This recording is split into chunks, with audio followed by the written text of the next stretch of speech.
Bismillahirrahmanirrahim. Assalamualaikum warahmatullahi wabarakatuh. Salam jumpa kembali dengan channel Dunia Fana News. Halo, apa kabar semuanya? Semoga para sehat dan lancar rezekinya. Kali ini saya hendak menyampaikan sebuah berita bagus dari tribunnews.com yang mana bahwa Indonesia saat ini telah mengalami surplus beras dan tidak harus mengimpor beras lagi seperti di masa-masa sebelumnya. Alhamdulillahirrahmanirrahim. Ini adalah sebuah kabar yang bagus buat kita rakyat Indonesia, dan juga ada kabar bagus lagi bahwa Malaysia juga hendak membeli beras dari Indonesia, tapi mohon maaf sekali ya, Indonesia belum bisa memenuhinya karena Indonesia sedang menjaga stok beras dulu supaya stabil. Dan ada kabar yang majukan lagi bahwa Malaysia selain ingin membeli beras dari Indonesia, juga datang ke Indonesia untuk berguru tentang produksi beras agar supaya meningkat. Bagaimana Menteri Pertanian dan Keterjaminan Makanan Malaysia Datuk Seri Mohamad bin Sabo melakukan kunjungan resmi ke Indonesia untuk berguru langsung dan melihat pemanfaatan teknologi pertanian modern dalam meningkatkan produksi pangan, utamanya beras yang saat ini diterapkan di Indonesia. Dalam pertemuan tersebut, Datuk Seri Mohamad bin Sabo menyampaikan apresiasi atas sambutan yang diberikan oleh Menteri Pertanian Republik Indonesia Andi Amran Sulaiman, serta mengungkapkan kekagumannya terhadap capaian sektor pertanian Indonesia khususnya dalam produksi padi yang cukup tinggi, meningkat signifikan year on year, katanya. Ia menyampaikan produksi padi Indonesia naik berlipat ganda setelah tahun ke tahun dan hasil per hektarnya tinggi sehingga pangan Indonesia untuk penduduk Indonesia cukup dan dalam kondisi stok aman hingga bisa memasuki pasar ekspor. Oleh itu, kita berusaha supaya melakukan pertukaran teknologi atau kolaborasi bersama supaya kita dapat menerapkan teknologi pertanian tersebut di Malaysia, khususnya untuk padi, ikan dan jagung serta komoditas lainnya. Katanya usai melakukan pertemuan bilateral dengan Menteri Pertanian Indonesia di kantor pusat Kementerian Pertanian Jakarta pada Selasa 22 bulan 4 atau bulan April 2025.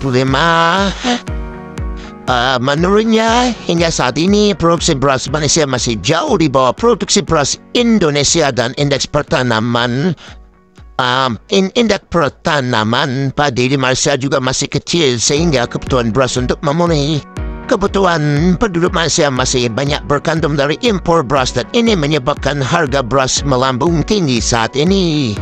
Kita butuh sekali beras saat ini karena kita dua negara jiran yang paling akrab yaitu Malaysia dan Indonesia.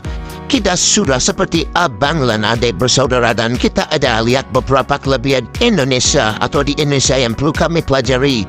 Dan pihak kami yakni MADI, yaitu satu badan penyelidikan pangan di Malaysia, akan terus berkolaborasi dengan pihak Kementerian Pertanian di Indonesia.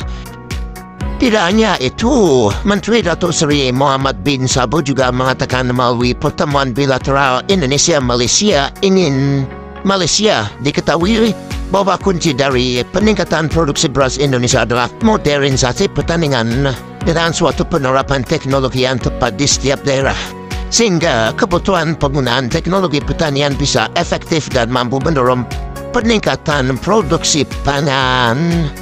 Untuk itu, Indonesia dan Malaysia akan melakukan pertukaran teknologi dan pengetahuan yang akan memberikan manfaat besar bagi kedua belah pihak.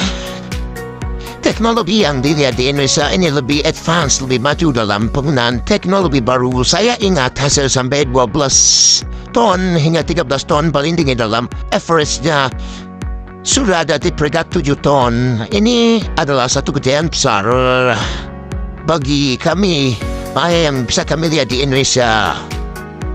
Muka bumi kita sama, taburan hujan lebih kurang sama.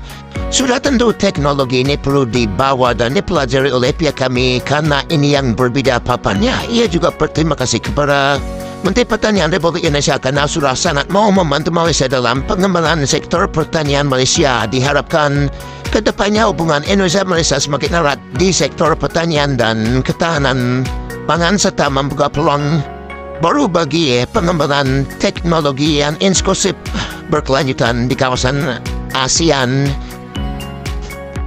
Kami merasa beruntung dan berterima kasih kerana Pak Menteri Pertanian Republik Indonesia bersedia menerima kunjungan daripada Menteri Pertanian dan Keterjaminan Makanan Malaysia, dan kita ASEAN perlu mempererat persaudaraan dalam segala bidang kerana kita mungkin akan menghadapi masalah-masalah seperti soal tarif baru yang tidak menentu yang dibuat oleh negara besar seperti Amerika dan lain-lainnya. Tentunya demikian info yang saya sampaikan.